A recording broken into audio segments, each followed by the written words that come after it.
नमस्कार। आज हम बात करने वाले हैं खान पान के विषय में। ये बहुत बड़ा विषय है। क्या खाऊं, कब खाऊं, कैसे खाऊं। तो अगर हम इसको पढ़ने के और समझने के लिए देखें तो बहुत बड़ा विषय है। हम बहुत दिनों तक पढ़ते रहें तो भी शायद हो सकता है पूरा ज्ञान ना हो। लेकिन मैं आज आपसे एक 3 सूत्र देने वाला हूँ जो आयुर्वेद में कहा गया है। खान पान के विषय में केवल 3 सूत्र।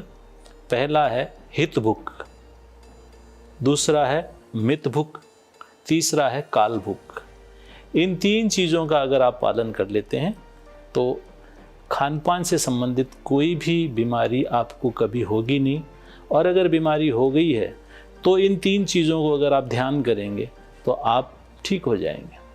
पहला आता है हित भुक, मतलब हम हमारे लिए हितकारी चीज़ खाएं। अब हितकारी क्या?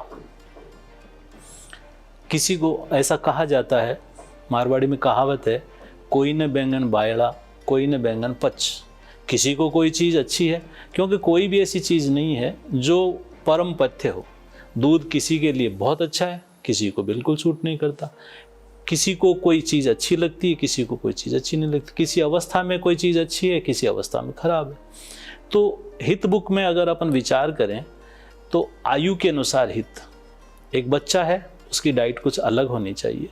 युवा है, उसकी डाइट कुछ अलग होनी चाहिए। वृद्ध है, उसकी डाइट कुछ अलग होनी चाहिए। तो इनके लिए हितकर उनकी आयु के हिसाब से, बच्चा है, ग्रोइंग एज है, तो उसको प्रोटीन बहुत अच्छी मात्रा में चाहिए।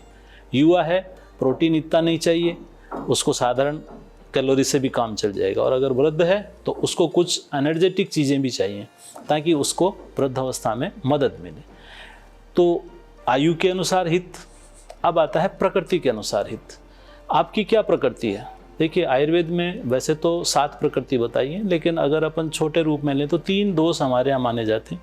किसी की वात प्रकृति है, किसी की पित्त प्रकृति है, किसी की कफ प्रकृति है।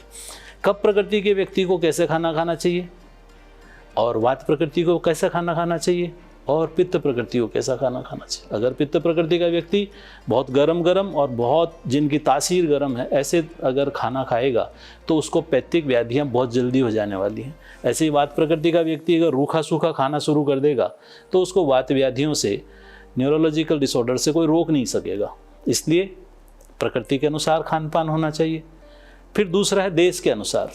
अभी कोई ठंडे प्रदेश में रहता है, कोई उष्णकटिबंधीय प्रदेश में रहता है, कोई भारत में है, कोई इंग्लैंड में है, कोई रसिया में है। तो क्या एक ही खाना होना चाहिए? नहीं, देश का फर्क पड़ता है। किस देश में आप हैं, जिस देश में आप हैं वहाँ के अनुसार आपको कौन सा खाना खाना चाहिए, वो हितकर होता है। ऐसे ही काल के अनुसार, सर्दी गर्मी बरसात एक ही खाना खाना, सारी ऋतुओं में एक ही खाना खाना, वो हितकर नहीं है। इसके बाद में कुछ अवस्था विशेष से, जैसे गर्भावस्था में क्या खाना चाहिए, क्या नहीं खाना चाहिए। कोई रोग अवस्था है तो उसमें क्या खाना चाहिए, क्या नहीं खाना चाहिए, कौन सा रोग है। तो इस तरीके से हित भुक का आप गहराई से अर्थ समझ सकते हैं कि हमें वो खाना खाना चाहिए जो हितकर हो। दूसरा है मित भुक।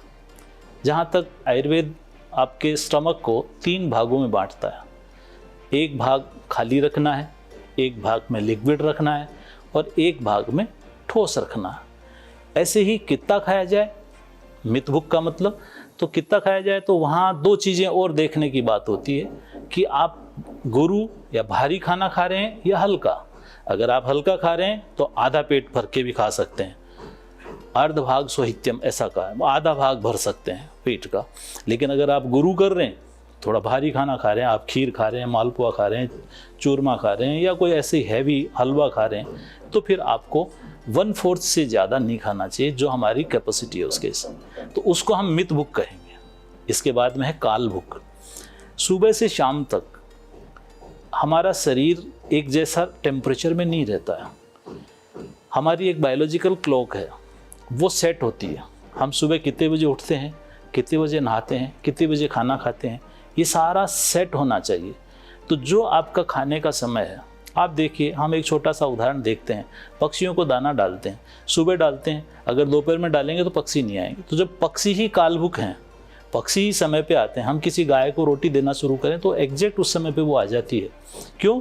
कि उसके सीक्रेशन शुरू हो जाते हैं। इसलिए खाने में भी हमको ये ध्यान रखना चाहिए कि हम किस समय खाना खाते हैं। वो आपके व्यवसाय के हिसाब से, आपकी दिनचर्या के हिसाब से, आपके घर परिवार की परिस्थितियों के हिसाब से अलग अलग हो सकता है, लेकिन जो आपने डिसाइड किया है उस समय पे आपको खाना चाहिए। आयुर्वेद कहता है शतम विहाय भोक्तव्यम। अगर आपके पास 100 काम हैं, आदमी 1-2 काम ही करता है जहाँ तक समझता हूँ, लेकिन 100 काम भी अगर हों तो भी जो आपका खाने का समय उस पर में खाना खाएं। अगर आपने हितभुक, मितभुक, कालभुक का पालन किया तो खाने से संबंधित कोई भी, आहार से संबंधित कोई भी व्याधि आपको नहीं होगी। जय हिंद, जय आयुर्वेद।